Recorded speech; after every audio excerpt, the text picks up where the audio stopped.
less. Those quantitative easing and all the good it's supposed to do, it's really damaging our future, our children's future, our grandchildren's future. It's a very bad thing, right? But it's the need of politicians to think they need to fix everything right away, when in fact they'd be better off letting the national forest take its way. And let me be quick to say, I'm not talking Democrat or Republican here. I'm talking about the facts as we see on the charts. You know, this has nothing to do with politics. It just has to do with what is, right? So I mentioned a little bit about what drives crude oil prices. Supply. Obviously, if there's a shortage, that's going to mean crude oil prices go up. Inventories. What do we have in Cushing, Oklahoma? There's a huge repository where we store oil there. Same thing in Edina, Minnesota. And if that thing is full to brim to overflowing, then typically oil prices go down.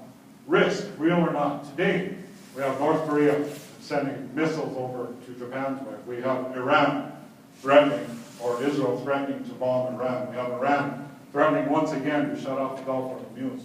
So even though the risk is perceived, a lot of times we say perception is reality. So we probably have a premium of $30 a barrel on the price of a barrel of oil right now, simply because the future looks uncertain. And I doubt very much that's going to change anytime for a while, because the world seems to be getting more and more unrestful as time goes on. The world economy, what's happening in China, what's happening in India, all of these things make a big difference. And of course the weather, if we have a big hurricane that comes rolling into the Gulf Coast, all these offshore platforms are put at risk, the price goes up. Innovation. Innovation actually helps bring the price of a barrel of oil down. Why? Because if we didn't have the fracturing technology, if we didn't have the ability to go into horizontal formation, that oil that we have in the Bakken would still be trapped there. So innovation does in fact help us bring down the price of oil. And then the strength of the US dollar. We talked about that already.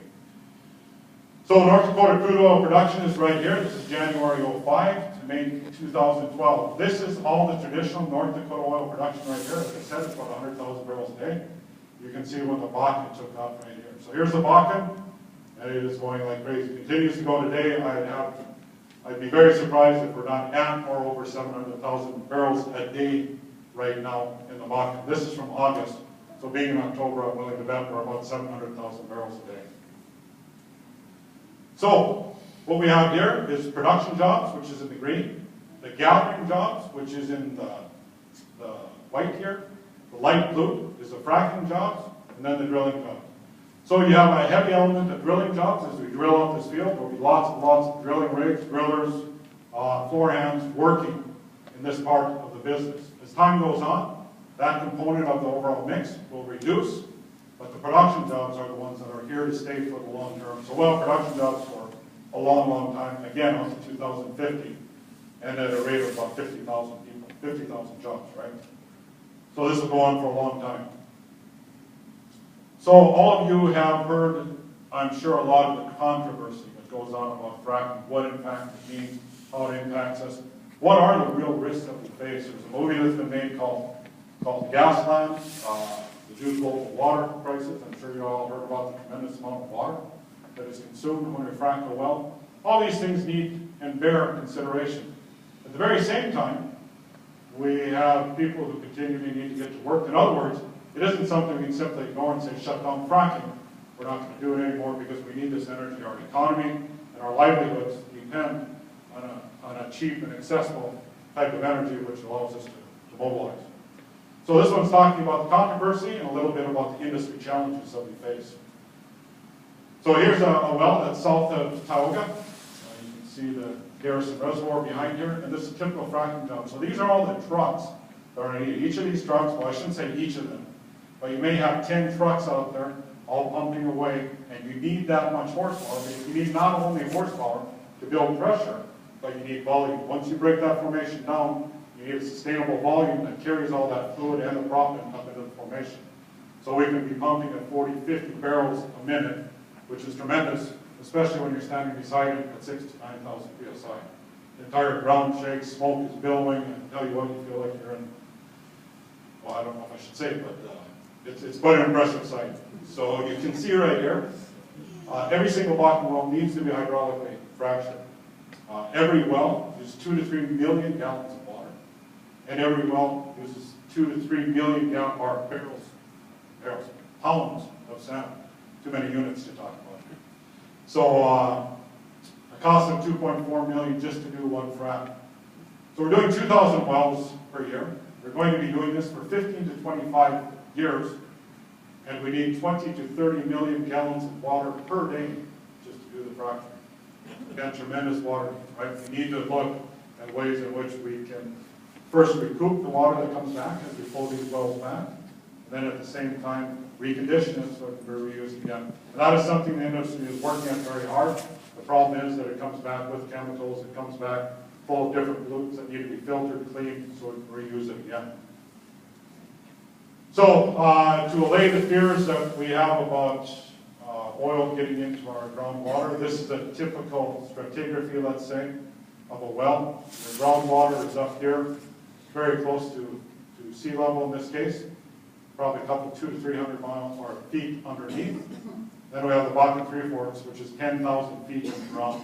So really, for these fracturing chemicals to get to your fresh water, you would have to migrate over 1.5 miles of ground along the casing or through the earth itself in order to reach that groundwater. So the likelihood is very, very, very low.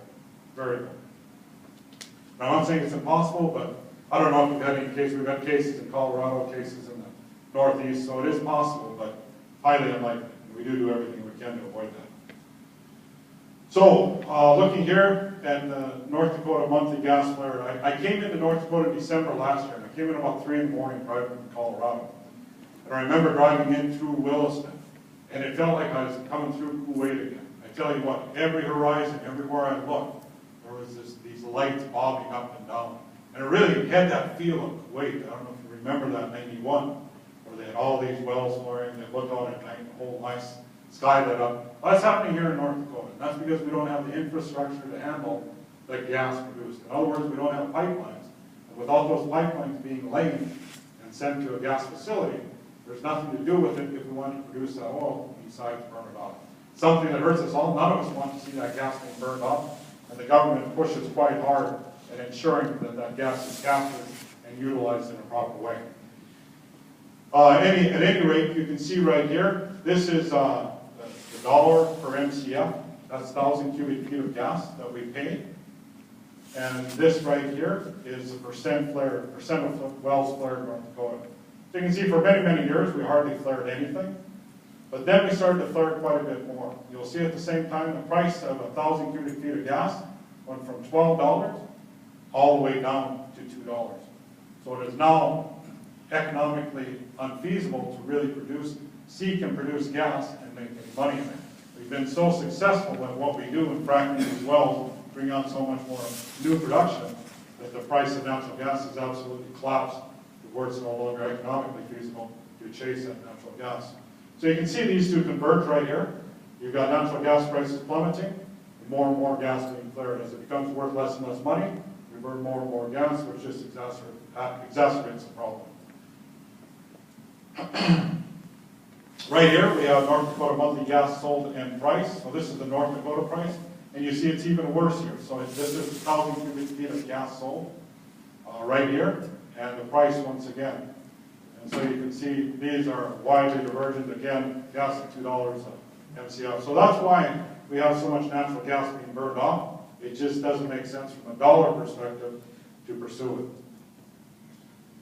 Another thing that's quite interesting, I'm sure you've all seen lots and lots of trucks on the road. I'm sure you're sick to death of seeing all those trucks on the road.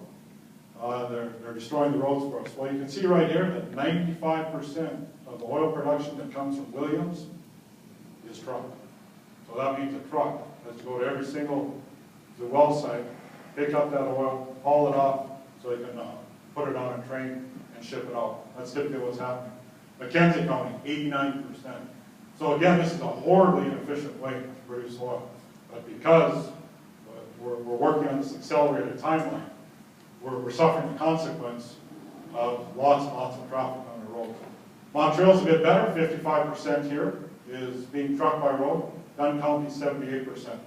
So typically in any oil field, this chart should probably be about 95% blue, if not more. We always want to go by pipeline. It's very efficient, it's very safe, it's the right way to do it, but again, we don't have the infrastructure. Pipelines need to be laid. So, energy alternatives and challenges. So I thought it worth speaking about some of the challenges that we face when we talk about alternatives. Because oil, obviously, it's a limited resource. We have it today, but we do have to plan for the future. But it's not as simple as you would think. You see lots of wind farms popping up. That may be part of the solution, but it comes with its own consequence and challenge as well. So I'll talk a little bit about here. There's a guy called M. King Hubert. I don't know if you've heard about him, but he talked about peak oil. And eventually, his theory becomes true no matter what we think. And peak oil simply says that at some point, we will reach a level of production that can no longer be sustained and it'll start to drop off. So this chart depicts a little bit of that. You can see we started in 1850 here. And what we're finding in the beginning is cheap, high-quality crude, easy to find and produce high-energy return. So in other words, back 20 years ago, we were finding reservoirs that were 6,000 feet deep. It was low viscosity of oil. It was easy to produce. It was easy to get out there. And in fact, it was a piece of cake to produce this oil, right? But as time goes on, we get towards this hump, and now we found all the big reservoirs. They're all on land. We've produced them. And it's no longer easy pickings when it comes to finding the next oil reservoir. So we come to this peak and we get to the other side. So we have falling, decreasing energy returns, volatile, high prices, expensive to extract. So now we're working offshore. Maybe you remember the BP Macondo, where we actually had a huge accident there. Well, that drilling rig in 2 miles of water is costing to operate over $1 million a day just to be working there. They're drilling through, they're lowering 2 miles just to get to the seabed before they can start drilling. The technologies that are used here are extraordinarily expensive. The risk that goes along with exploiting these natural resources, extraordinary as well. So a lot of people complain about the cost of a gallon of gas. Yet if they understood the risk that is taken, they can go out there, they can spend $250 million in a heartbeat, drill a well, and find absolutely nothing. So again, maybe the price of gas is a bit expensive, but if you look at the consequence of what some of these oil companies face, it's actually not too bad. It's a lot cheaper than a bottle of water. So as we go on in time, the oil quality becomes lower and lower. That means we're getting to the syn crudes out of Venezuela that come from Mackenzie up in Canada. Heavy crude that we don't even actually pump out of the ground. We take bulldozers and we mine it. And we actually steam extract that oil from the grains of sand so we can use it and blend it with chemicals and other lighter oils. This, again, is Hubert's let's say graph, if you will. And each of these describes a different part of the oil. So you look over here, this one is regular conventional oil. The orange one you see right here is heavy oil. And it's deep water oil right here. Boy, you can barely see it. It's a yellow here. Deep water oil. The polar oil that we have, NGL, etc., etc. So this right here, you can't see it, but it says 2011. So it gives the appearance that we are at peak oil right now. This is on a world scale, not just the U.S. The peak oil and our oil production will start to decline. Now, it's anybody's guess. We found brand new reservoirs like the Eagle Ford, Bakken, in North Dakota. But the fact of the matter is this is an eventual reality for all of us. So total barrels per day. Today as a nation, or as a world, we consume 85 million barrels every single day. Of those 85 million barrels that we consume, about half of them are 42 million, let's say, come from non-OECD countries. That's the Organization for Economic Cooperation and Development. And the other half come from the developed world, Europe, ourselves, Japan, etc., which is the green line up here. So you can see we're converging. The oil needs from these, let's say, third world countries are increasing rapidly, and ours are more or less being sustained, actually dropping off some. You can see down here that the U.S., back in 2007, we're consuming about 21 million barrels every single day, and we've dropped down to about 18 million barrels a day. So the economy being as poor as it is, people driving smaller cars, driving less, fewer vacations, that's contributed to it. And then you have Europe, which has a crisis of its own with Europe right now. So, and on the very bottom here, you see China and India.